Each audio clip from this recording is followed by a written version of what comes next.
The Eclipse chapter recaps continue right now.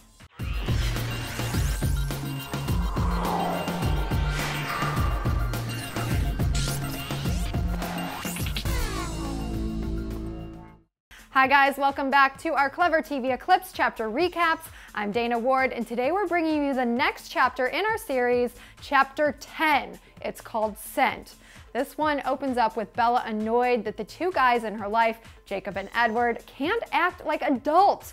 Why does Edward have to leave so that Jacob can come over?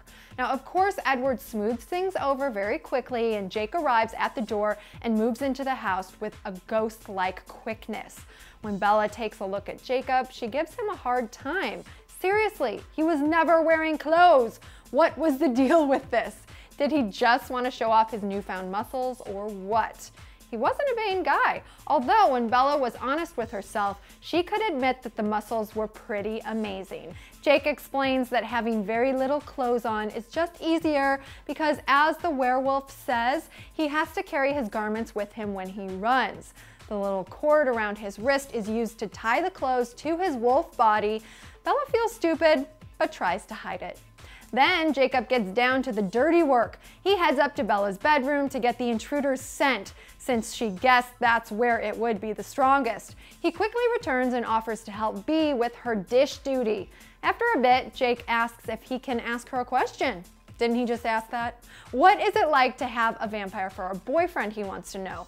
To which she very enthusiastically answers, it's the best. Then Jacob goes a little farther with it, asking if they could kiss. Bella says yes. Jake acts grossed out. Then he softly has one more question. It's about when she was going to be turned. She replies only with graduation. The mood gets sad until Jacob cuts himself with a knife on accident. Bella tries to get it together so she can take care of him, as Jacob explains he's totally fine. After some back and forth arguing, Jacob lays his hand down. Bella is completely shocked. The wound is already healing. So basically, werewolves heal really, really fast. Then Bella starts bleaching out all of the blood, probably so her vampire friends wouldn't have a rough time with the scent. Of course, Jacob is annoyed with this as well. Then Jake starts asking more of his probing questions. This time the subject takes a turn though. What is it like having a werewolf for a BFF? Does it totally creep Bella out? Bella quickly answers no. When the werewolf is well behaved, it's the best. Before Bella can even finish talking, Jake grabs her into one of those body-crushing hugs. But then Jake backs off because Bella's hair has the gross stench of vampire. Then Jacob starts to leave. He can hear Edward outside, but before he takes off, he invites her to a bonfire at La Push. The whole gang's gonna be there. Bea says she's not so sure since things are kind of tense, but she says that she'll ask anyways. Jake takes off and Edward arrives within seconds. Edward, always the master observer, asks Bella if she and Jake got into a fight, because why else would she have stabbed the guy? Oh no, Bella rushes to bleach the knife that she forgot to clean. Edward then passes off Bella's mail to her. A huge envelope from Dartmouth is in the heap. What is this? Edward had applied there for Bella. But even if she did get in, she knew that there was no way in the world she'd be able to pay for it. Of course, Edward would totally pay for school, and he knew her parents would completely flip out in joy. But Bella reminds him that she might not even live through the next few weeks. Edward smooths things over, but Bella still refuses to consider waiting to be turned. Then, in a totally random topic change, Bella is somehow reminded that she wanted to ask Edward to ask Alice what she'd done with all of her stuff when she'd cleaned her room. Edward's clearly confused at this mention, and Bea explains that when Alice had held her hostage, she must have cleaned up her room too, taking a bunch of her shirts, socks, and stuff. Oh my gosh, Edward knows what this is. The items Bella had worn, touched, things that had taken her scent were taken by her visitor. This was terrible news. Edward promises to find out what is going on.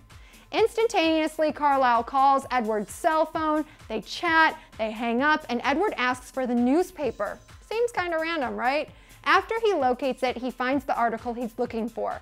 As Carlile suspected, newborn, sloppy vampires were on the hunt in Seattle, and the numbers were really high. These had to be vampires that hadn't even heard of the Volturi, and the sort of group that the Italian vampires had to wipe out from time to time. But if the Volturi had come to Seattle, they'd probably check in on Bella, and that wouldn't be good. This took the Bella dilemma to a whole new level. Edward then explains that Jasper can help them on this one. Jasper is apparently somewhat of an expert on the newbies, and he left the story at that. With that, the convo goes back to the werewolf party Bella had been invited to. Edward was such an eavesdropper. They go back and forth a bit. Bella feels so dumb for even wanting to go, and just to get away from the insanity of her life and just be a teenager for a bit. But Edward said she'd be safe with the whole pack. He even offered to drive her to the border and pick her up later. Wow. So basically, Edward continues his reign as the king of all boyfriends. Bella thinks that since she's already heading to La Push, she'll return her motorcycle so that when she's gone, Jacob can at least make some money out of the whole deal. Next to Bella's motorcycle is something new. What the heck is it? Edward bought a brand new motorcycle. Maybe they could ride together. She sort of imagined that the bikes were similar to what they looked like together. Him all shiny and sparkly, and her dull and boring. But Edward can see that the whole bike thing is a special Jacob and Bella hobby, so the new bike would go to Jasper. Edward grabs another object, a red helmet and a padded riding jacket. Smart move for the guy who is totally obsessed with his clumsy girlfriend's safety. Bella imagines she must look so dumb, but Edward tells her no, and after some hesitation, he actually says she looks sexy. This gets a total LOL from Bella. Yeah, right, he's just trying to talk her into wearing all of the gear. So they head out for La Push, and Edward drops Bella off to the wolf pack with her bike and the gear. Edward kisses her so hard when she says goodbye that she can barely even breathe.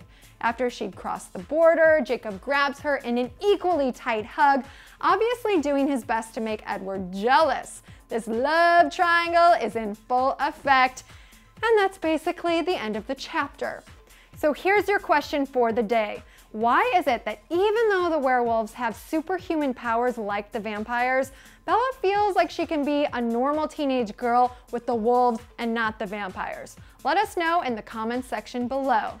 Also, don't forget that we'll continue to release an Eclipse chapter recap every single Saturday from now until the movie release in June. For nonstop Twilight Saga news, follow @CleverTV on Twitter.